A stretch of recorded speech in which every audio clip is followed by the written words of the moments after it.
Good evening. Hello everyone, welcome. My name is Doug Bechdel.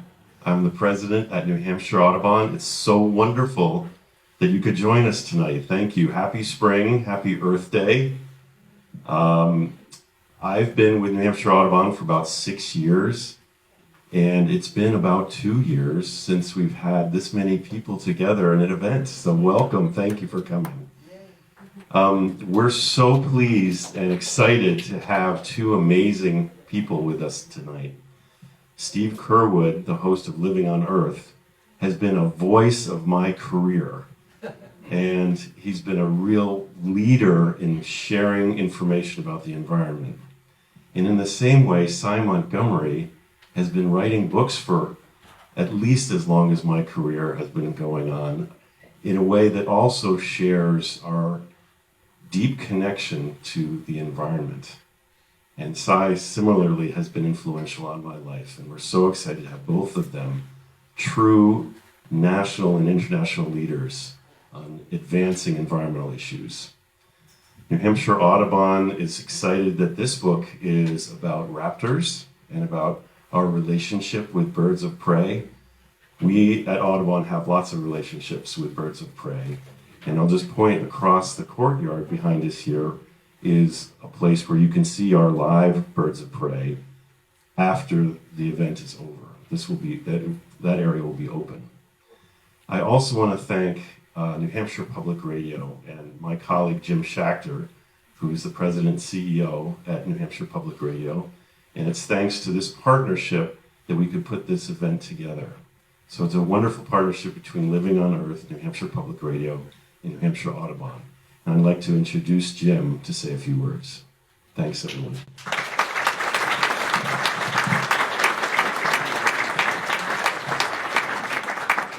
Thank you, Doug. Good afternoon, everybody. I decided it's afternoon and not evening, so the clocks are going backwards. And it does feel like the clocks are going backwards to see human beings gathered together in person. So I'm delighted, and I'm glad that people are making their good choices on their own about how to be together, and hopefully that will allow us to continue. I've only lived here in New Hampshire for about 2.5 years. So that's mostly been during the pandemic, and that's meant, my wife Pam and I have had so many reasons to spend time outdoors, doing things out in nature that, I guess we could have been kayaking and snowshoeing in New Jersey, but it more or less never occurred to us. It never occurred to us how much delight we could take by just staring out the window at birds, or there's a kind of a meta version of that where you watch your cat stare at birds out the window, which is really to say how fortunate we are to live in this beautiful place where we're conscious every day of living on Earth. So it's natural that reporting on nature and the environment, the climate, the outdoors are such core parts of what we do at NHPR, including the wonderful partnership that we have with Audubon and the Forest Society to produce Something Wild, which I hope you've listened to for years and years on NHPR. I hope you get a chance to listen to our podcast, Outside In. We have a brand new host named Nate Hedgie, who is bringing a fresh spark to a program that's a real earworm, which is, I think, another naturally occurring thing. It takes you into the outdoors to get you thinking about how people and nature interact. We also have a climate reporting project called Biodegrees that focuses not just on the evidence and the effects of climate change in New Hampshire, but on what we individually and even more so collectively can do about it, because that's why we do the journalism that we do about the environment. We really believe our theory of change is that trustworthy journalism, good information, empowers people to seize the moment and make change.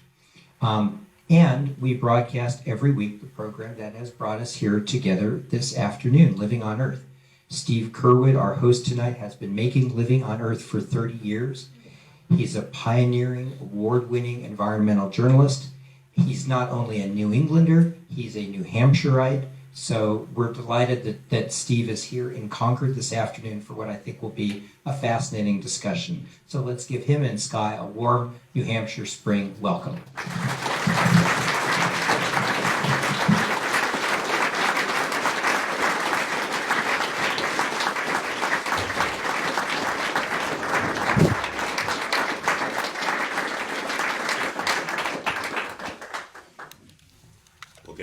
here.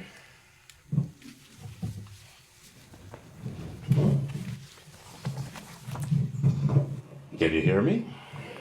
Can you all Sy? hear me? Can you hear Sy? Great.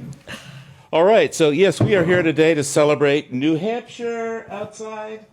And of course, the whole world of being outside. In this discussion with Sy Montgomery, has to, one of the most amazing authors on the planet. Sy, you are such a powerful writer. And personal confession, Sy had me looking for pink dolphins in the Amazon, because she wrote about that. And they greeted you? And they greeted me. I sent them. Oh, you said. Sy also had me scratching behind the ears of Christopher Hogwood. Not the conductor, but... This was our 750-pound pig with great big tusks, and not everyone was as brave to hop right in with that guy, but he loved you right Yes, away. oh my God, Christopher. And just so many stories. How to be a good creature. How many folks here have read How to Be a Good Creature? Okay, well, you guys are in the lucky minority because this is such a powerful, powerful volume. But it's not the volume we're here to talk about today. We're here to talk about,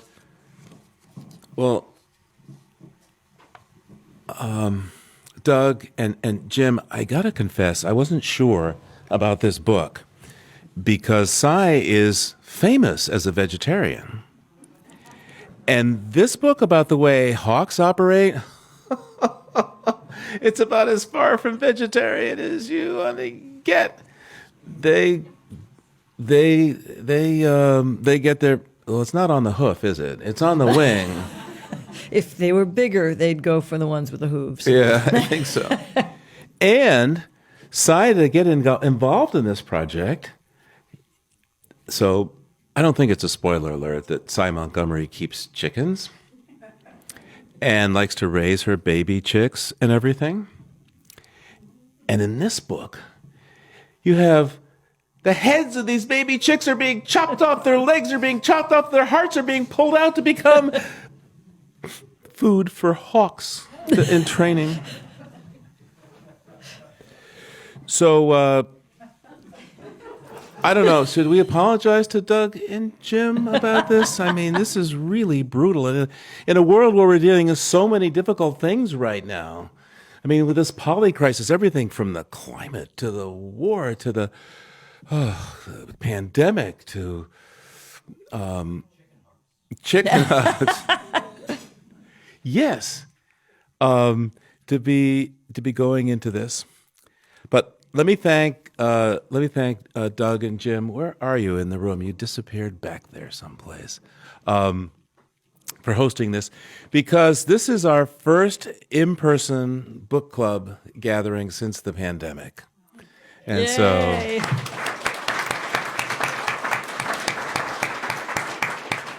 so we're just so thrilled to be here, and.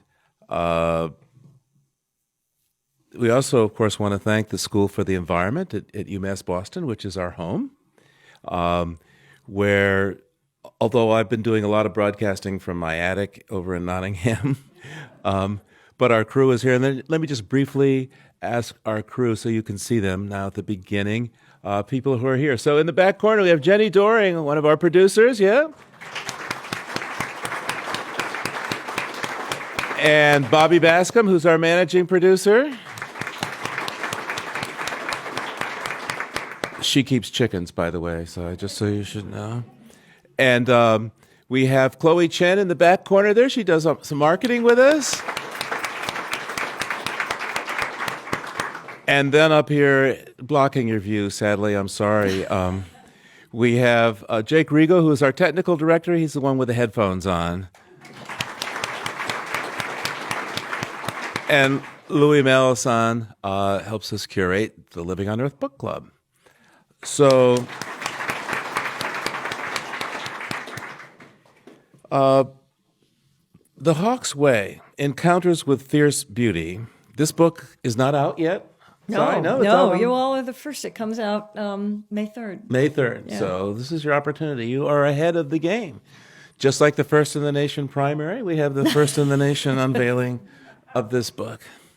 But of course, this book is for people way beyond here in New Hampshire. As much as we love this place, it's for anyone, anywhere, who's ever seen these creatures fly or just wonders what's going on with them.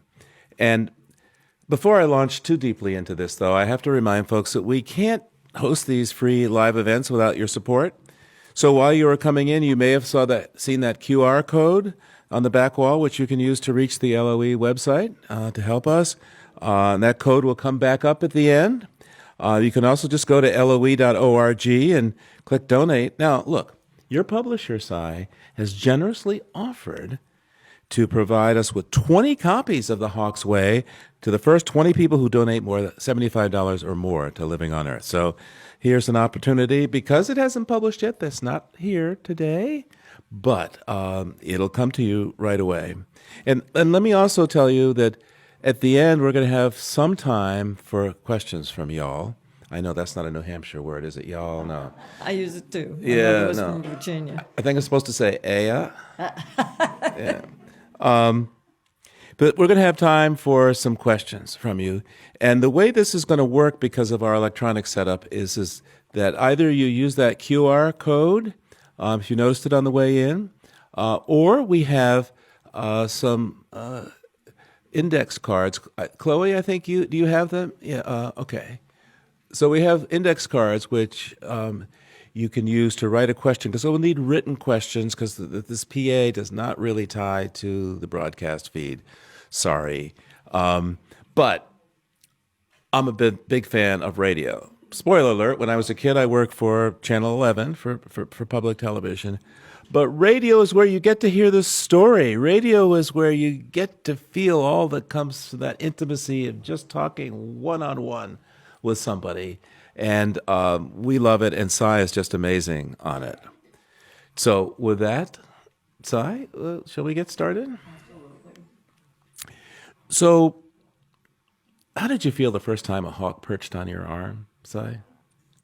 Man, it was like holding a waterfall or a lightning storm or an eclipse on your glove.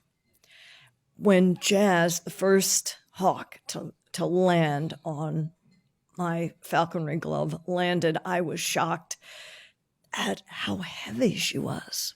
I was shocked at the squeeze of her strong yellow feet. I was so crazy in love with that bird right that second. And even though I knew that she'd flown there to eat the head of a baby chick, somehow that didn't gross me out or break my heart. I was completely filled up with the splendor and the wildness of this creature, like wildness itself had come out of the sky to me. The real deal, huh? Yeah. The real deal of wild. But to have a hawk scream in your face, I mean, how loud is that? How many dB? Did you lose an eardrum or anything? I'm already a little deaf. But if you're not ready to have somebody scream in your face, it can be pretty alarming. I've worked for some difficult people in my life, so I think we all know what it. But when a hawk screams in your face, it's utterly different. It's mad at you, but you don't feel guilty about it. What you feel is just the force of that being's emotion. And of course, if the hawk wishes you weren't there, and if it's tethered to your glove, it screams at you, I hate you! I hate you! I wish you were dead! Go away! But they've given you the great gift of letting you see them and letting you have a chance to prove that you're worthy of its company. So, Sy, you're vegetarian or maybe even vegan kind of these days. I don't know. I just ate some cheese. You saw it happen. Well, okay. And I have to confess, on a personal level, I've been in and out of vegetarianism and even veganism over time. But I don't think that I'm nearly the practitioner that you are.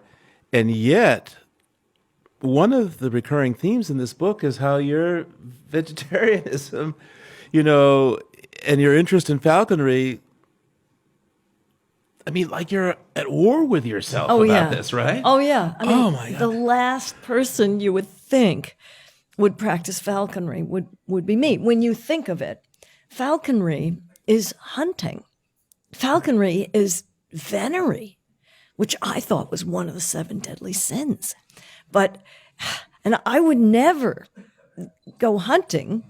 If I found there was a steak on my plate, I would push it away. But when you're in the company of one of these magnificent birds, all evil just vanishes. What you have is glory. What you feel is their hunger and their delight. What you feel is there's a word in falconry for their desire to hunt, and it's called yarrick. And it's such an ancient word, no one really knows for sure where it came from. But a hawk lives to hunt, not just to eat. There's some people who live to eat. Christopher Hogwood, for example, lived to eat. But, chocolate cupcake would have done it for him.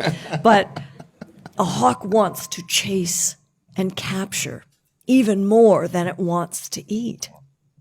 And that glorious desire, seeing that desire unfold and be fulfilled, that animal's joy could become mine. And to be able to understand or even come close to touching a mind so different from my own, I think it just opened up my soul in a new way. And it changed me profoundly to be able to understand that. When we're watching a nature special on TV and, you're watching the story of the wildebeest and it's like, run, little wildebeest, run, the horrible lion is coming. Well, then next week you tune in and they're featuring the lion. Mm-hmm. And you're like, get that wildebeest.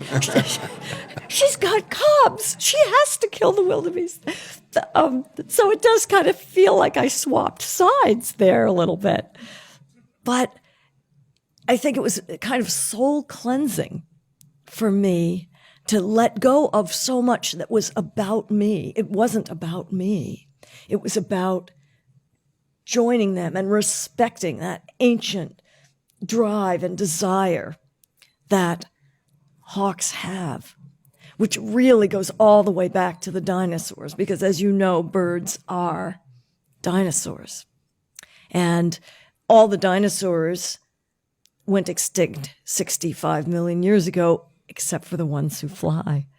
And when you have one of these creatures on your arm, you're holding a dinosaur right there. They're not just descendants of the dinosaurs. They're descendants of a very small wing of the dinosaur clan, the theropod dinosaurs, the meat-eating dinosaurs. And whether, it's your Thanksgiving turkey if you eat meat or the chickadee at your feeder, you've got a dinosaur like right in front of you. But when you're looking at a hawk, you can't forget that this is this ancient lineage, this ancient hunger, and seeing it fulfilled is a beautiful thing. From the velociraptor to the, dare I say, the Tyrannosaurus? That's right. That's right. It's just yes. like T-Rex. And, T-Rex, when he hatched out of the egg, he was covered in down. Yeah. I would have loved him. Yeah. Then he would have killed me. But yeah, I was going to say, Sy, you've written about, I remember actually one of the first things I heard about you was you're on your way off to spend time with those tigers, the swimming tigers. Oh, yeah. I said, is Sy going to come back from this thing? Oh, they were man-eaters. They were going to leave me alone. That's what I told Howard. But the women, actually, that's true, because in Sundarban, where these tigers do swim out after your boat and get on board and eat you, and this happens hundreds of times a year, the only mangrove swamp that has tigers living in it, the women are not typically eaten by them because they stay home where they can be eaten by crocodiles. Now, about this business of meat, of course. I mean, Peter Singer writes that what's really immoral in his eyes about meat is the factory farming system. That's what did me. I mean, I read his book, Animal Liberation, and shut the pages and never ate meat again. Because I didn't feel like I could. I mean, and this was a time where you could not easily find a farmer who was raising animals in a humane way. Even if you could afford it, you couldn't find it. This was 40 years ago. And I wasn't. I mean, I didn't have a lot of money then, but I spent large percentage of my $198 a week I was making right out of school. I spent a lot of it on food, and I was going to be damned if I was going to give my money to the people that did that. So. Well, nothing quite like the principle. But being a predator, that's not a moral problem at all, right? I mean, you love these animals whose desire is to kill. Yeah, I think they like to chase and they like to eat. I don't know if they rejoice in the actual kill, but they do rejoice in the chase. That's an amazing thing to join in, to see their heart's delight fulfilled in that way, in this graceful, powerful, ancient, innocent, savage way. To somehow enter the heart and mind of a hawk. Well, isn't this what we want? Isn't this what we always want with everyone? You know, with our friends and with our family and with the animals that you see. You want to know, what's it feel like to be you? And I've felt this way about every animal I've known, you know, from our dog Thurber, our pig Christopher Hogwood, to octopuses I've met.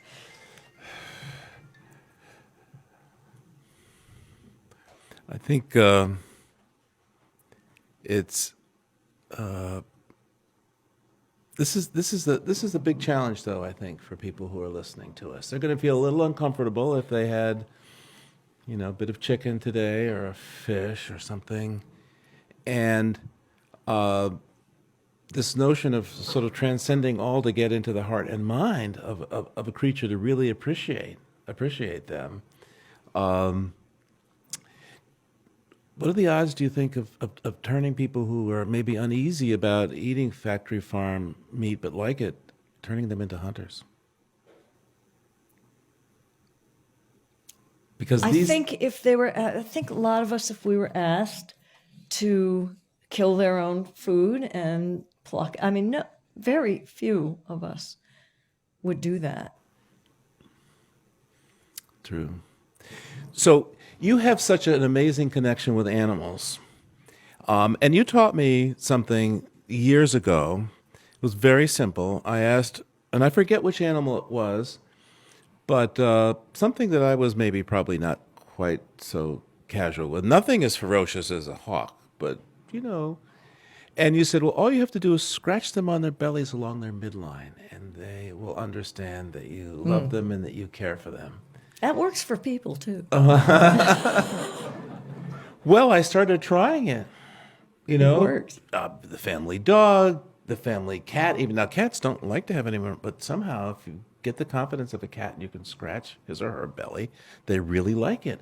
And I noticed the whole bunch of different wild or somewhat wild animals as I'd encounter them. If they were letting me approach them, if I gave them a little scratch right up the center line of their bellies, that they sort of seemed to relax. I did that with a rhino once. It was not, you know, it wasn't a wild rhino. It was somebody's rhino. I mean, the rhino like lived on a ranch or something. But I thought, this guy reminds me of Christopher Hogwood. And I tried rubbing him the way, I mean, you can make pigs just flip over in porcine bliss. And the next time you go to an ag fair, if you see a disturbed pig, you can just calm them right down. So that's a good thing to know. Yeah. So now, So you encounter these birds, these hawks, but let me ask you a general question about birds and captivity. How do you feel about people keeping birds in captivity? It's hard to keep a bird in captivity and keep it happy. It's hard to keep a lot of animals in captivity and keep it happy. The thing about falconry hawks, though, is if your hawk doesn't like you, it will fly away and you will not see it again because you don't just keep them on a string. Your hawk can disappear, and this happens not infrequently. Sometimes the hawk will come back. And I read, I think this was in one of Steve Bodio's excellent books, might have been A Rage for Falconry, A Rage for Falcons, that he knows of wild hawks that would come out of the woods, never had any jesses on their feet, had never been in captivity, and would join a hunter because the hunter makes a good junior hunting partner. So if that person will scare up game, the hawk figures out, bam, this is someone I want to stick around with. And my falconry instructor, Nancy Cowan, was very clear that this is a voluntary association, that your hawk will just disappear if you don't measure up. And you can even be nice to the hawk and like the hawk, but if you're a lousy hunting partner, they're out of there. How do they say that? You just see it winging off, never to return. So, you write that in this process of falconry, actually, you're working for the hawk. Mm-hmm. That you're the servant, you're the assistant, helping, but the hawk is in charge. Totally in charge. And you cannot break their rules. All the rules are their rules. Nancy was very clear about this. And sometimes they will have rules that you don't understand at all, but they'll let you know when you broke them. Nancy had this one incident. Her husband, Jim Cowan, was a master falconer from whom she learned the art of falconry. And he had several hawks and she had her hawks, his and her hawks. And one day it was their anniversary. She was all dressed up. Jim got home late. He wanted to take a shower before they went out to dinner. So he said, "Oh, would you feed my goshawk?" "Oh, sure, new goshawk. Tell me what you usually do." He says, "You present the first chick, goshawk eats it. Present the second chick, the goshawk eats it. Present the third chick, the goshawk eats it. You turn around, you leave." Fine. So she does this. First chick goes fine. Second chick goes fine. Third chick is fine. She turns to leave, and then the goshawk flew at her face and stuck his talon almost through her eyeball. This was a bad anniversary. So she was very annoyed when Jim finally emerged from the shower, and she wanted to know, what didn't you tell me? What did you forget to tell me? And the reason the goshawk had attacked her was that usually after the third chick, he would reach out and fluffle on the bird's chest. That was the routine. And she had not done the routine. And so the bird instantly felt like, ooh, something's really wrong. I got to go for the food. And went for her face. And the amazing thing, though, was that she was mad at Jim. She wasn't mad at the hawk. Because that's just what they do. So you've got to learn not to make a mistake. And if you make a mistake, you can pay. But it's so worth it to have a partnership like this, to be allowed to serve somebody like that. Even if it's going to cost you skin or even more. Well, I mean, if you don't make a mistake, it's not going to happen. So, Right. I was very very, very careful with these birds. Another reason that you're careful is, more importantly than you don't want to get hurt, these birds, although they're tremendously strong, and some of them, like the peregrine, can stoop, can fly down like a lawn dart at 240 miles an hour, even though they have immense strength in their feet and their bills, and they have all these amazing superpowers. They're quite delicate, actually. And just if you have a hawk on your glove, just a funny little wind can lift a wing and hurt that hawk. If you're walking through the forest and trying to get a slip-on game, trying to get some game, and you fall, and that bird falls into, a twig that pokes in its eye, your bird can be blind. You can kill your bird with a mistake. So you got to be really careful that you do everything right. So how do you get these hawks? How do you get these predators that you then become the junior partner of? Well, I never had a hawk at our house. I kind of had to choose between the hawk and my marriage. So my husband Howard considered a hawk like having a loaded gun in the house. He really didn't want to have one. Plus, there was our chickens, who I loved. I mean, I raised these babies from little egg-shaped fluffy chicks that would nestle in my sweater. And if I had a hawk, it would instantly notice all the delicious food there, and that would be the end of that. So that wasn't happening. But to become an apprentice, an actual apprentice, what you have to do in New Hampshire is you capture a red-tailed hawk, a bird of the year. Now, 80% of young hawks die in their first year.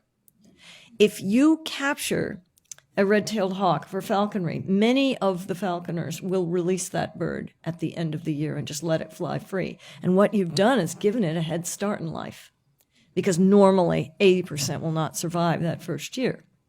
And to capture it, there's a whole system of stuff you need to do. I mean, first, it needs to be a bird of the year. It can't be an older bird. It needs to be a young bird, because, this way you may help the population instead of just deplete it. You go to a place where you've seen hawks, and you get an unfortunate rodent who is going to need therapy after this, and you can put it under what's called a balchari, which looks kind of like a basket, but the hawk can see through it. It's got a lot of holes, and it has all these little Velcro-like loops on top of it. And the poor rodent is there. The hawk can see this very easily. From 1,000 feet, they can see prey within a couple of miles.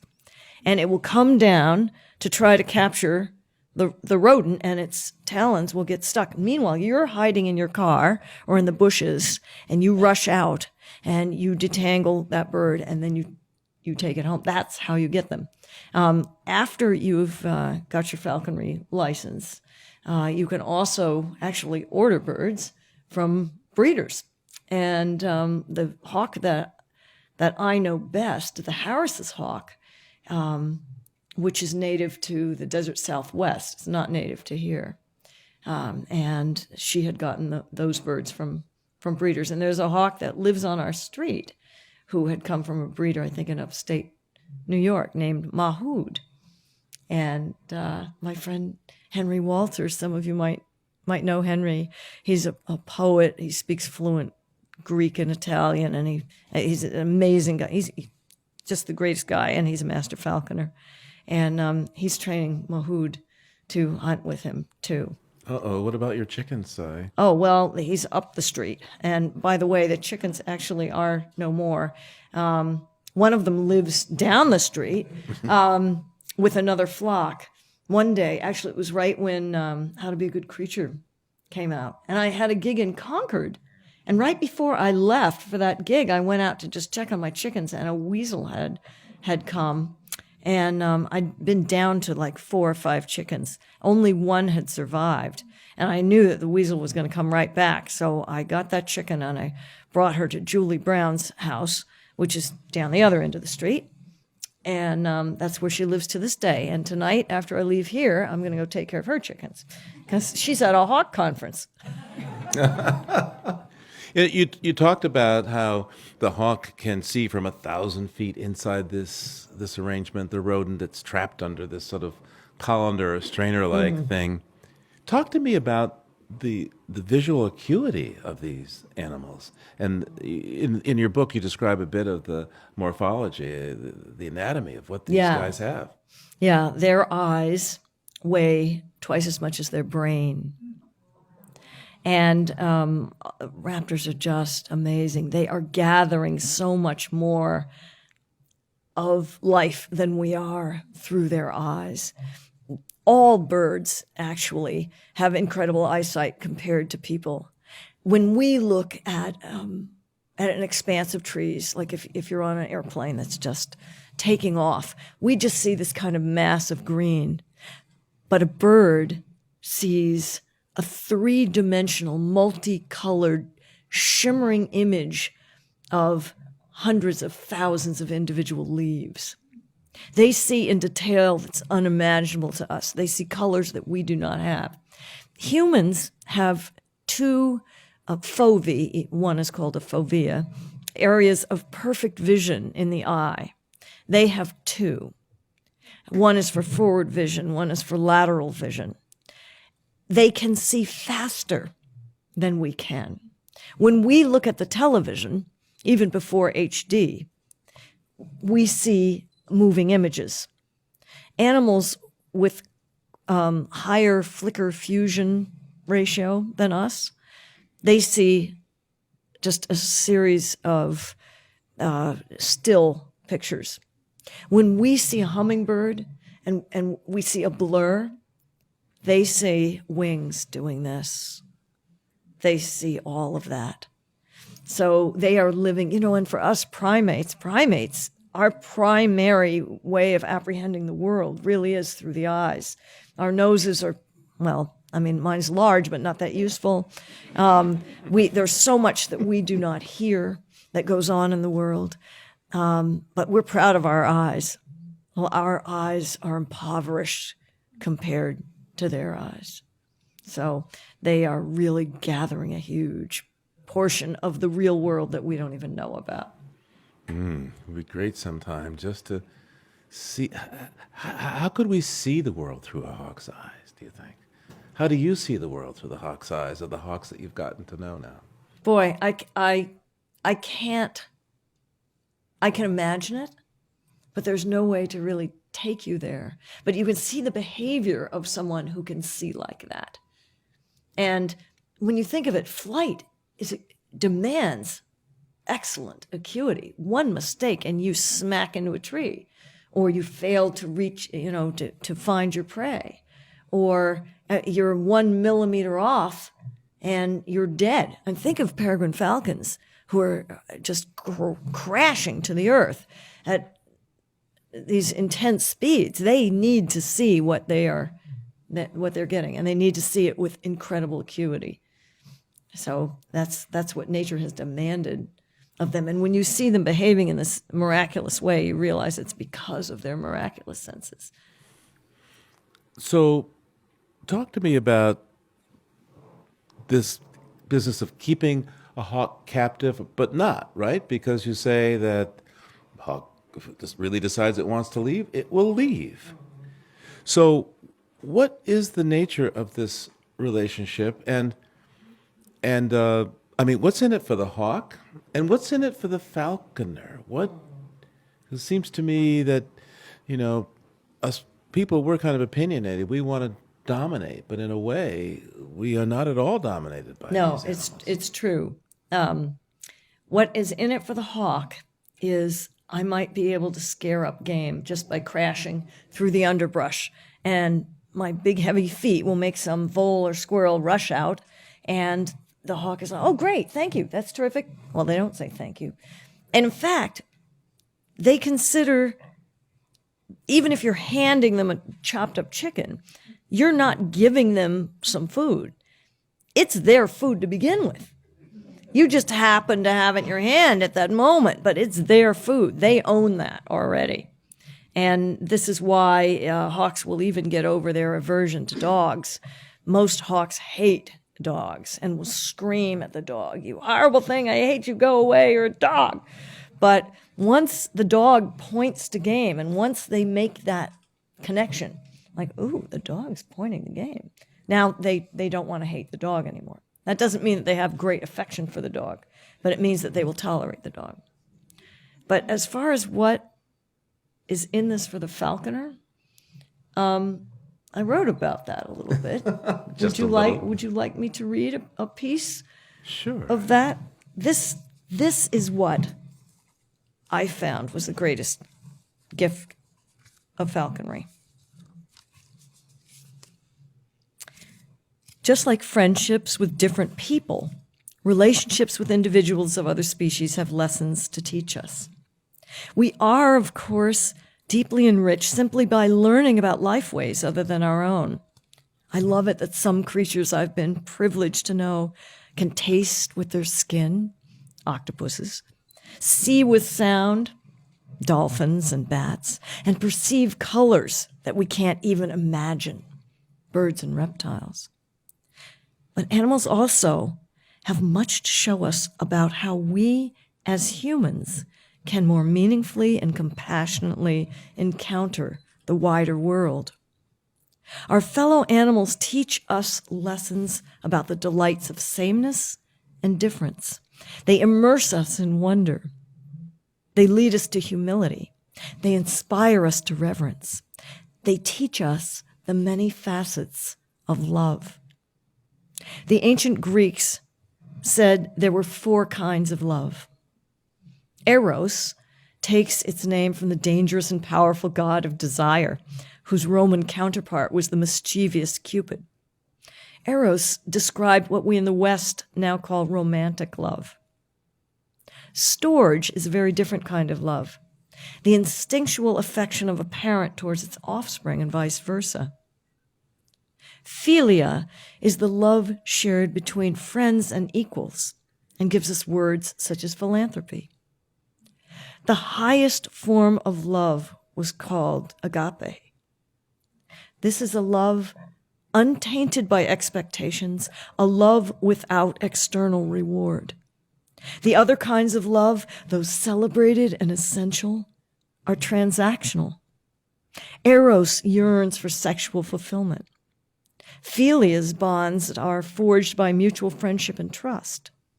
Storge is run by selfish genes. But unlike these, agape is selfless, pure, and unconditional. In the Bible, agape came to stand for the love God has for his creation, for the love humans should endeavor to feel toward the Creator in worship.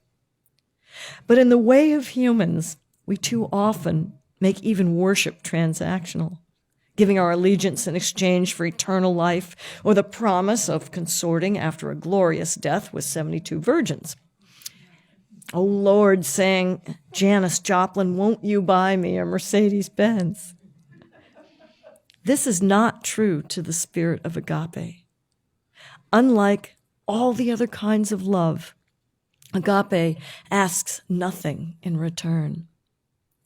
This is what a hawk can teach you: how to love like a god.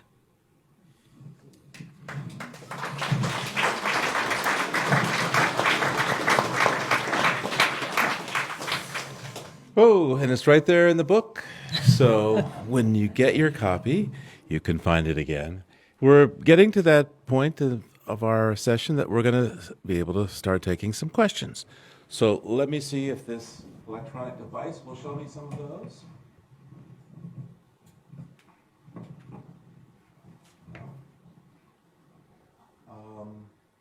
Let's see, Louis, what icon am I looking for on here?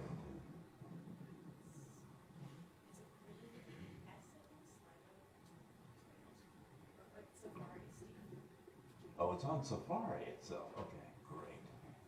All right. So, Am I making that noise? maybe. Not wrong. Maybe my hair, your hair. I don't think it's your hair. Your hair is innocent. What hair? I don't think we can blame it for messing with the mic. Okay. So we will start with a question here. Is Sy, what role do hawks play in maintaining nature's balance? And to what extent is the delicate balance of nature being threatened by climate change? Oh, man. In a real bad way. A real bad way. Apex predators are really essential for keeping the world whole. And as we've seen with wolves, for example, when you knock out an apex predator, it changes everything to the composition of the soil and the water, even if the apex predator doesn't live in the water. And this is the case. This is certainly the case with hawks. We know from reintroducing peregrines, for example, to cities, that our cities were overrun with rats and pigeons. And enter the wonderful peregrine falcons, and problem goes away. Although the first time I understood that they loosed a peregrine in New York, its first meal was somebody's chihuahua. So that was a really bad PR blunder. So climate change can have a profound effect on all birds, but particularly migrants.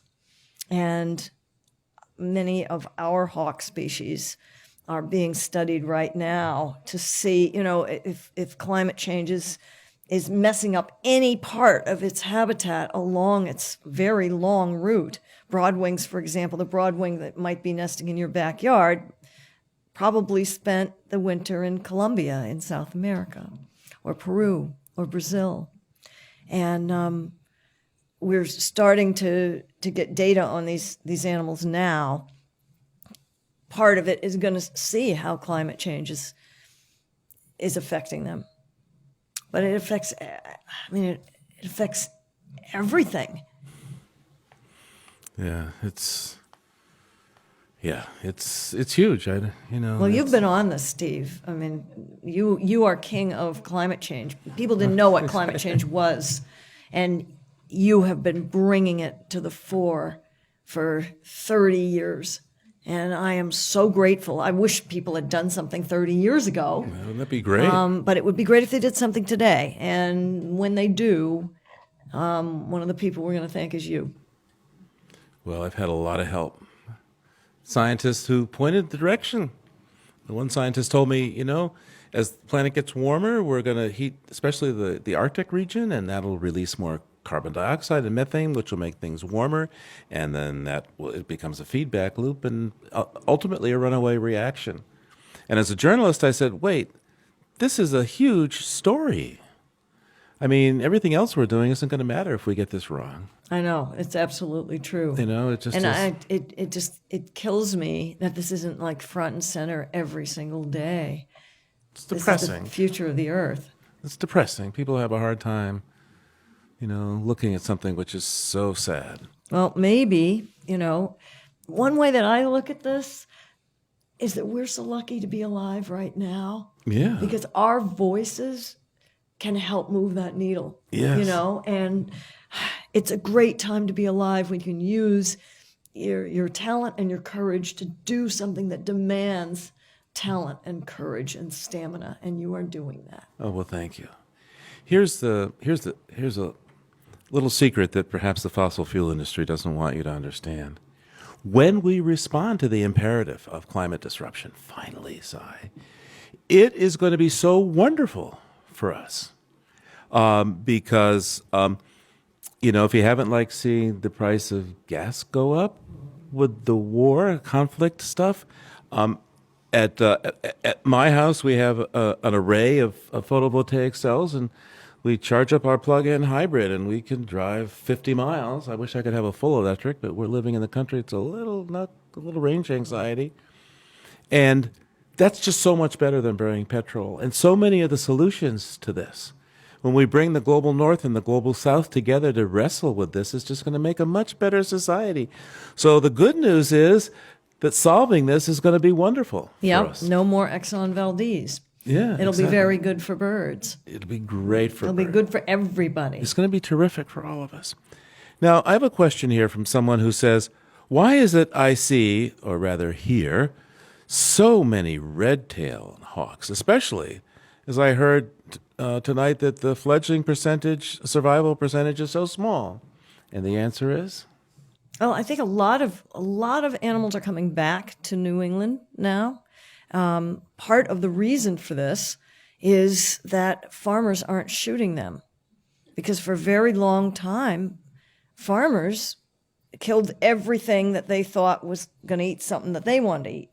And, you know, we all need farmers for food, and I'm not like dissing farmers here, but happily, people don't use them for target practice in New Hampshire like they used to. So that is one really good thing. There's been a lot of good things that have happened for birds of prey.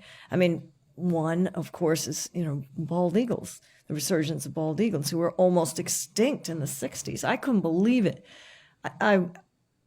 My father was a general in the Army, and, you know, the eagle, well, when he was a colonel, he had eagles on his shoulders. And the eagle was our symbol. And we were going to let it go extinct by poisoning them, which, by the way, we're also putting on our food? Well, no. And so they're coming back. But unfortunately, because so many of these birds are migratory, you know, they're flying through a gauntlet of all kinds of different things. But I think in New Hampshire is not a bad place to be a bird prey right now. And a lot of other animals are coming back too, as you have all noticed, I'm sure. For 20 years, we've been hearing the story of this is the golden age of wildlife in New England. And I think if we just stop murdering the animals, they come back. If we stop poisoning the world, it recovers. And that's good news for combating climate change. We know what to do. We have the solution. Let's just do it. Yeah, let's just do it. Yeah. All right? Are we going to do it? Come on, let's just do it. Let's just do it. Yeah? How about it? And I, too, celebrate the red tails that have moved into my neighborhood over the last do you year. have one Yeah, in your yeah, yard? Yeah, we do. Yeah. Oh, wow. Although I'm not sure how the sharp-shinned hawks who were there first feel about it. Yeah, because sometimes a hawk's worst enemy is another hawk. Yeah, so... And that is a problem in falconry, because when you take your bird out to hunt, there's always the danger that your hawk will be killed by a wild hawk. And it doesn't necessarily even have to be a bigger hawk. It just has to be a hawk that's above your hawk. And if you're working with a young hawk, that young hawk may, you know, be unskilled and not know how to take evasive action. And that happened to my falconry instructor, Nancy, with one of her beloved birds, whose name was Witch. She took Witch out hunting, and she'd raised Witch from a little fluffy chick. And nothing is more adorably ugly than a baby bird of prey. Oh my God, they just look like these. They look like a Dakin toy that Dr. Seuss made up while he was tripping on LSD. She loved Witch, and Witch grew up to be a nice, strong, healthy hawk, and took Witch out, and Witch was in a tree, and then she saw another hawk, a red tail, overhead, and Witch freaked out. She was trying to call her down to her glove where she'd be safe, but she didn't want to go down because she knew instinctively that the lower you go, the more danger there is. And Nancy ran after that bird as Witch flew away with the other wild hawk in pursuit. And finally, she realized, I'm going to have to hitchhike to get to where she is. And she flagged down a logging truck, and when she got there, she saw the red tail sitting in the tree, looking much fatter. Ate her bird. but that's the way of the world. And as a hunter, she knew that. I mean, she accepted that this is the way of the wild, and that she had been privileged to know which, and she had been privileged to touch that wildness, even though it left her mourning. Indeed. By the way, how do you get somebody wants to know, how do you get a falconry license? You have to get a hunting license, which I thought, oh my God, a hunting license for me? What could I do? So you have to get a hunting license. I don't think you have to like fire a gun, but you have to take like a test, and you have to know like when can you hunt and all that kind of stuff. Your master falconer, your teacher, will give you a field test and a written test, and you have to pass that. So it's not easy. I've heard that most apprentices fail their first test. It's hard. And you got to capture a bird, too. And you have to capture a bird. Sy, you universally adore animals, but is there a hawk that's your favorite? Well, I do have kind of a crush on Mahood up the street. He's great. And when Henry went away this winter, I got to feed Mahood. And Mahood was, very young, and it was a real honor to be able to give this hawk some nourishment and help grow him up. And he was in our yard a couple of weeks ago. We were making a trailer for this book with our friends. They're known as Salt. Do any of you know Eric Masterson? Probably a lot of you do. Okay. They did the Salt people did a wonderful show on his night songs, how he follows night migrating birds through sound. Well, they've also done a trailer for the book, and Mahood appears in it. The day before we did the trailer, by the way, we got Mahood out about the same time, which is earlier than he normally would be out, 7 o'clock in the morning. And we wanted to kind of have, Mahood flying to my glove at our yard. And everything that could go wrong seemed to go wrong. He went after a great blue heron. Bad idea. And, the hawk flies away and the heron flies away, and you just hear this like horror. Have you ever heard a great blue heron swearing someone out? It sounds like they were both killing each other. It was horrible. And then he flew onto the barn roof after a squirrel who disappeared in a hole. And we thought, he's never going to come down from that. And then he flew off into the forest, and I thought we'd never get him out of there. And I have a sprained knee, so I'm limping through the forest. And oh my God. But then the next day we did the trail, and it came off just fine. And I think that's going to be aired on New Hampshire Public TV in a few weeks. So maybe you'll be seeing that. And you'll be meeting Mahood yourself. Oh, yourself. And what kind of hawk is he again? He's a Harris's hawk. He's the Harris's. Yeah, he's native to the desert Southwest. And those hawks are used to hunting not singly, as do most hawks, but in groups. So they're open to the concept of cooperating more so naturally than some other hawks.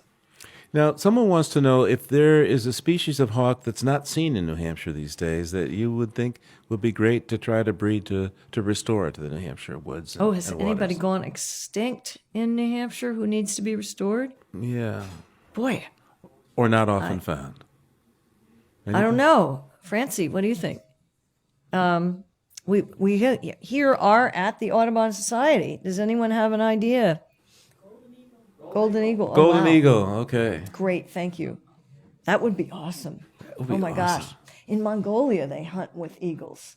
I was in Mongolia doing a snow leopard thing, and they will hunt wolves with those things. It's amazing. Anyway, not that I want to hunt wolves, not that we have any, but that would be nice to get them back. So we are, let me check with the folks here, but we are coming up on the clock, I think. So with a fair amount of reluctance, I have to bring this to a close. because this is such an amazing book, and you're not such an amazing writer, but also such an amazing person. So, Oh, and Steve, it's wow. a privilege just to be able to share this time with you, and to be able to read your stories, and if you have small people in your life, by the way, there's a whole bunch of books that Sy has written, sometimes focusing on scientists that are doing stuff, written in a language that's more accessible for younger people, and then of course the prose that you've put together, whether it's The Good Pig or, of course, The Soul of the Octopus. And we had a question. Someone wanted to know, how do you feel that your namesake seems to be gone now from the New England Aquarium? Oh, well, Sy died. There was one named after me. She died because they only live 3 to 5 years. And by the time you meet the octopus in the aquarium, because it's supposed to be a giant Pacific octopus, it's already, an adult animal. So she's gone. But there's now a new octopus, a male, who I have not yet met. And I hope to meet him actually this Friday with one of my young friends. Oh, So okay. I'll let you know. Well, stay tuned for that one. Yeah. Well, gosh, you're in that book, Steve. One of the best scenes in Soul of an Octopus had Steve in it because he came with his crew to meet, it was Octavia. Octavia, yeah. Yes. And Octavia pulled a fast one on us. All of us were there just lost in the excitement of touching her and feeding her. And we had this bucket of fish and we were handing her fish and it was sliding down her arms to her mouth because her mouth is in her armpits. Of course, where else would it be? And so there was like 6 of us all around the tank and we're all like not just watching the octopus, our hands are in the tank and the octopus. And then we thought, oh, you know what? Let's get another fish. And we look and like, where's the bucket? Do you have the bucket? No, I don't have the bucket. She had stolen the bucket of fish right from literally under our noses. That's how smart they are. Octavia, I miss her, and now Sy. It's amazing, such a hugely intelligent, sentient animal that looks nothing like the rest of us. No, we last shared a common ancestor 500 million years ago when everybody was a tube.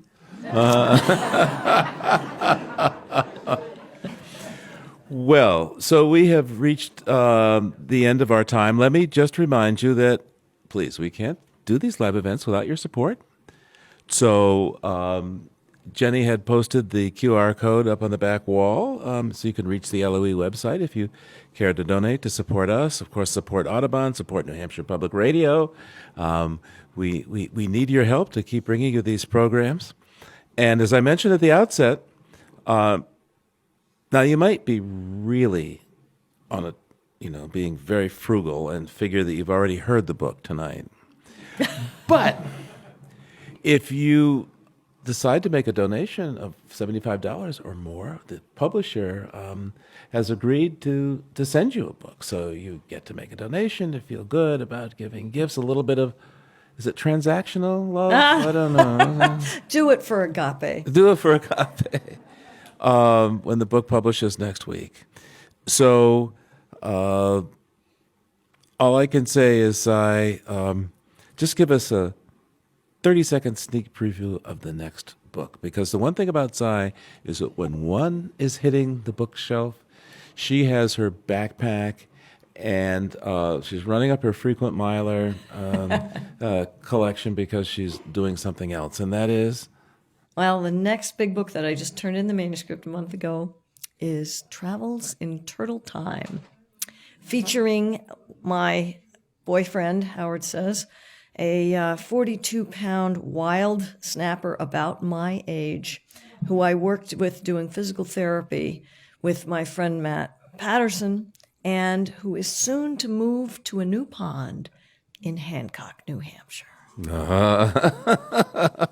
All right. Well, thank you. So, Doug, if you would like to come and give us the parting words, that would be great. Okay. Let me switch off this mic. Big snapper. Yes. You know his. Please join me in thanking Sy and Steve. Thank you. Thank you.